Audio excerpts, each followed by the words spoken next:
Good morning. Hi, it's Kerrie from Conversations at Kerrie's Korner. How are you on this glorious Sunday?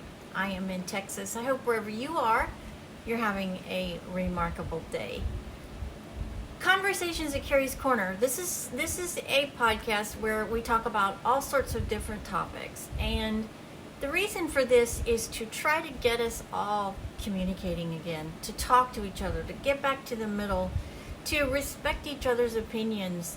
You can disagree, but we've lost the ability to disagree and continue to respect each other. I know several families that have major shifts and rifts in their families because not everybody is on the same page, and that's really sad that our political system is dividing families.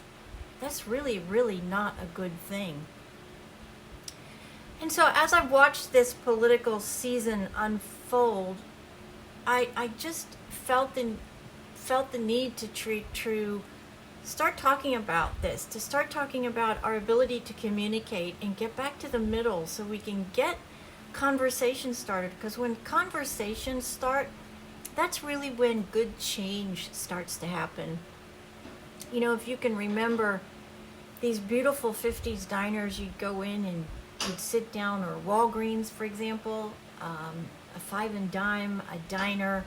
You walk in, you sit down, and you grab a coffee and a slice of apple pie or a hamburger or whatever, and you sit next to somebody that you may not necessarily know, and you come out of there and you have potentially a different opinion about something or a different perspective on a position because we could communicate with each other. We've lost that in our society, and that's really sad because that's how societies fall apart, is they divide from the inside out, and societies can't survive unless we learn to respect each other and their opinions. We don't have to agree. That would be incredibly boring if we all agreed. But we've got to be able to respect each other and get back to that point where we can have civil debate and civil exchange of conversation and disagreements and not have it end in violence and hatred and division. So that's what Kerrie's Conversation at Kerrie's Korner is all about. Today, one of the things I want to talk about, because I'm personally involved in this, is small businesses and how we're struggling. I have some stats that I got off the National Economic website where they're talking about, all of our stats, unemployment, the cost of living, all that good stuff. So this actually comes from the government economics page. And these are really awful numbers. Since 2020, the average percentage or increase in foreclosures and bankruptcies is up 13%. That's terrible. More than 1 in 10 people are filing bankruptcy because they cannot make ends meet. We've got to turn that around. People are losing their homes, and even harder to get your head around is that people who are losing their homes, they're losing their children because they're losing their homes. Because our economy is in such horrific shape. So how do we fix this? Well, really the only way to fix this in our country, in our republic, is to change the leadership. Whether you agree with whatever side or disagree with the other side, things cannot continue on in this fashion. And I'm sure you guys know me. You know where my political tendencies lie. I'm very conservative. I think 60% of the American public are very conservative. There's radicals on both sides of this subject. But the average 60% of the American people believe in common sense solutions to this horrible, horrible economy. And we've had 12 years of leadership with the Democrats. We've had 4 years of leaderships with the Republicans in the last 16 years. That's almost 2 decades. And that is affecting the young people like never before. Young people today, young executives today, if they're single, they have no prayer unless they're making well into 6 figures to have the prayer of buying a house.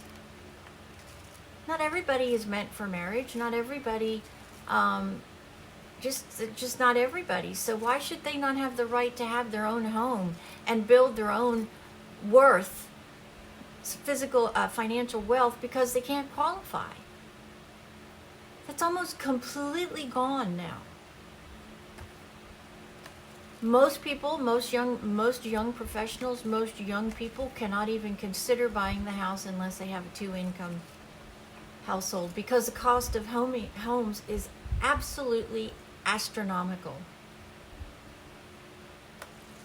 Some people are actually paying more for rent on a property they have no financial interest in than people who are buying a house. That's how out of control the rental market has gone. So what happens to these young people? Well, unfortunately, right now, there's more young people going back to live with their parents than any time in the U.S. history, because our economy is so bad. That's a devastating thing. I can remember in my late 20s and young 30s, I didn't want to live I love my parents. I'd give anything to have both of my parents still, but I certainly wouldn't want I wouldn't want to live with them, and they wouldn't want me to live with them either. Parents at that stage are ready to go and do things, to go places and travel and have a freedom in their life without worrying about their grown children. So there's two sets of people who are being punished here: the young people as well as their parents, because our economy is in such horrific shape. Almost $1,600 more per month is spent in the American household today than 4 years ago because of regulations. Just regulations. Money that has been spent that shouldn't have been spent on regulatory things, and now the American people more than ever are paying for this. People can't afford to make ends meet, so now they're using their credit cards. And of course the banks are gouging. Credit cards are now 25%. On average, they're over 25%. 25%. That's just unbelievable. It's no wonder Americans are in debt more now than ever before. And the likelihood of getting out of that debt, wow, it's just looks like Mount Everest. Just so many. Because there's just not enough flexibility left in their budgets. And that's really sad. I can tell you, people in my own age group, young 60-year-olds, I'm 62, the thought of retiring at 65 is now not an option. Because the last 12 of the last 16 years has decimated us financially. And so we are a good 10 years behind where we need to be just to retire. Americans now are working well past 70 because the majority, some lucky ones are able to retire, and God bless them for that. It's a true blessing in their life. But for those of us who have had struggles or problems or tragedies or whatever, we are now 10 years behind where we should be.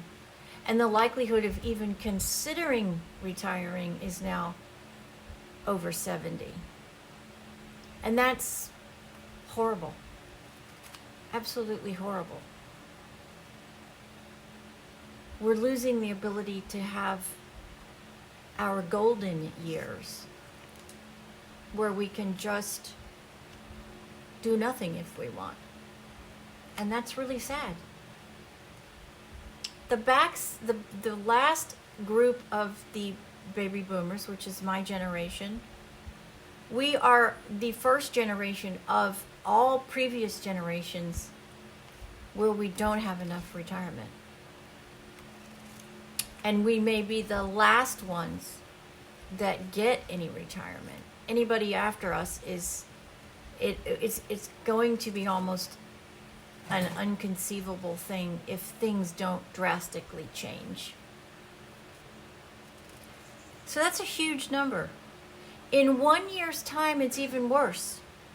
From 22 to 23, 30% of those who own a home are filing bankruptcy.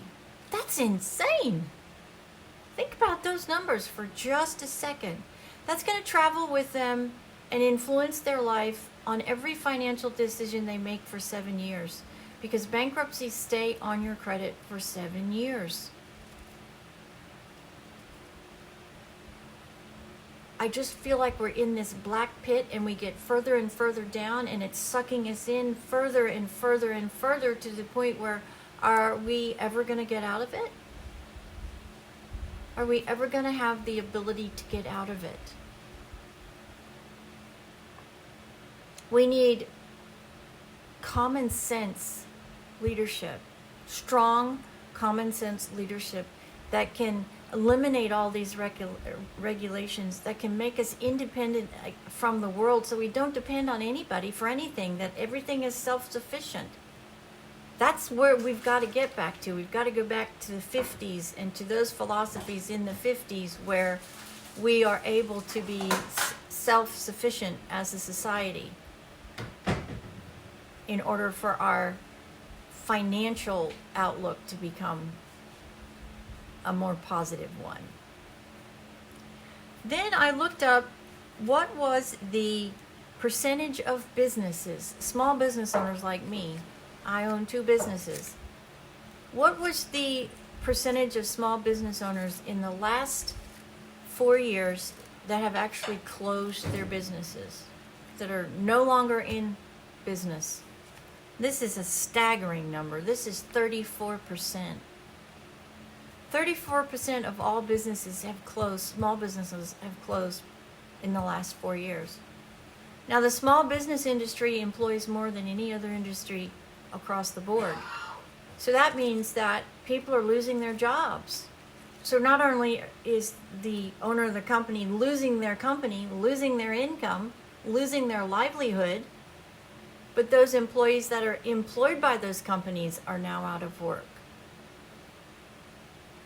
34% in 4 years. That's over a third of all businesses have closed in the last 4 years. That alone should tell you things are not working with the current leadership. And it can't continue on that path. Here's an even sadder statistic. In California and New York, the 2 most expensive places to live on all levels. That's why so many people are leaving California and New York. 48% of all businesses closed in the last 4 years in those 2 states. 48%. And yet, there's so many people that believe we're doing great. And the current leadership is doing a phenomenal job. How? How do you come to that determination? How do you look at these numbers and come to the determination that the current leadership and the current administrations who've been in power for 12 of the last 16 years are doing what needs to be done for you and me? I just don't get it. I don't see it. I wish I did see it. I wish I could see something that showed somewhere how these management administrative decisions are helping us. They're certainly not helping the business owners that are now out of business, or the families that now no longer have their home, Or families who no longer have their children are now going to fight a system to get their children back because our economy is destroying us from the inside out. And even scarier than all of that is that, I don't know the exact stat on this, but it's well over 30%. 30% of the American, or more, of the American public does not know all of these facts. Well, then the question is why? Why don't they know this? Why do I know it and they don't know it? Because they don't depend on the national news to give it to me, because they don't. They do not provide the American public with the actual facts. They only provide the facts, if they are even facts, that the Democratic Party wants you to hear.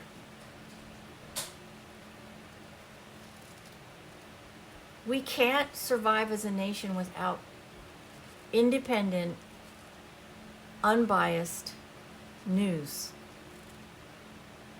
When you have that, then you have too much of your population who doesn't know. So when that happens, they go in and vote because they're just voting, but they don't know who they're voting for or what they're voting for, because they don't have factual news. And that is interference, and it, if it continues, will destroy the United States. It's that simple, people. That's where we are. We have to call on the administrations to do something about regulating the freedom of press. Not taking it away, I don't believe in that at all. But I think we are at a pivotal point in our society where there must be regulations. There must be a national code of conduct and ethics for all of those who are in the news media, period, state, local, and federal. Because if they're not going to inform the public correctly, then they're misleading the public. And that is interference. That's election interference. And that is against the law. Get to your local officials, your state officials, and our national officials, and let them know we want change. We want a national code of conduct and ethics, because if they fail to meet those contractual obligations, then they're done, they're fired, they're gone, and they're fined. There has to be consequences for misleading the American people.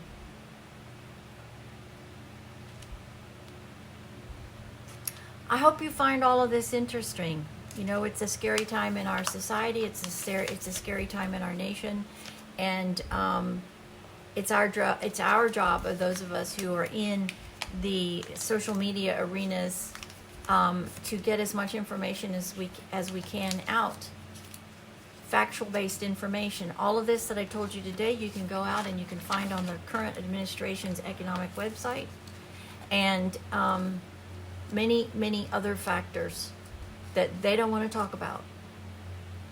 They don't want to talk about them because they know that it is grounds to not get reelected.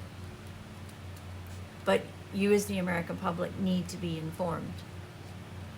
So us citizens are trying to do that through our most powerful voice, which is social media.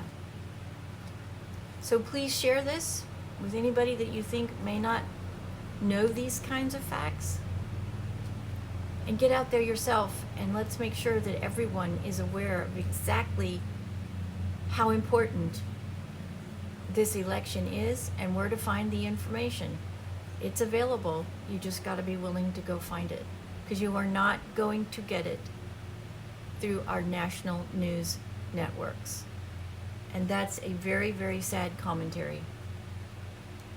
Very sad commentary. But it is where we are. So thanks for joining me on this Sunday. I hope you have a remarkable week. I hope it is just a productive week and you get out there and hit a grand slam. I hope you find this podcast informative.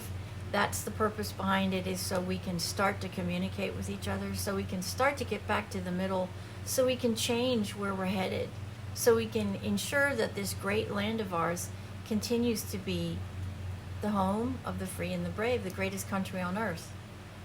We've got to work together. A nation divided cannot stand.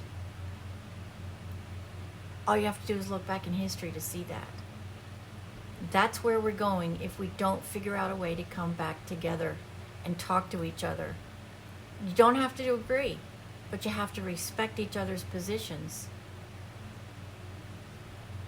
And you have to be civil. And you have to be informed. So that's what Conversations at Kerrie's Korner is all about. So on this Sunday, think about stopping by a diner, sitting down at the bar, having a cup of coffee, slice of pie or a hamburger, and start up a conversation with somebody you don't know. Because you just never know. You could come out with a brand new friend, a new acquaintance, or a new opinion on something you thought you were so sure about. Because you just didn't know the facts. God bless everyone. God bless this beautiful country. God bless the United States of America, and I will see you the next time at Conversations at Kerrie's Korner. I'm Kerrie, and we'll see you then. Bye-bye.